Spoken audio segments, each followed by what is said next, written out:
Hello viewers, আসসালামু আলাইকুম। Welcome back to our channel creation BD. সবাইকে অনেক শুভেচ্ছা, স্বাগতম।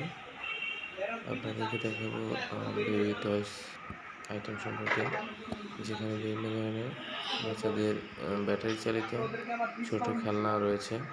এই খেলনাগুলো দেখানোর জন্য আজকে নিয়ে আসলাম আপনাদেরকে। সো দেখতে থাকুন এবং আপনারা খেলনাগুলো অবশ্যই RFL Best Buy Showroom থেকে কালেক্ট করতে পারবেন। এখন আমি রয়েছি RFL Best Buy Jatrabari showroom থেকে আপনাদের সাথে যুক্ত হয়েছি। সো দেখুন, যেটা ফারুক সরণি রোডে অবস্থিত। অনেক ধরনের খেলনা, যে বাচ্চাদের বেবি টয়েস রয়েছে। তো এইসব খেলনা আইটেমগুলো আপনারা সেখান থেকেও চাইলে কালেক্ট করতে পারেন। ডেসক্রিপশন বক্সে আমি শোরুমের অ্যাড্রেস এবং ফোন নাম্বার দিয়ে রাখবো। সো আপনারা দেখতে থাকুন এবং অবশ্যই ভালো লাগলে আমাদের চ্যানেলটি সাবস্ক্রাইব করে সাথে থাকবেন। ধন্যবাদ সবাইকে।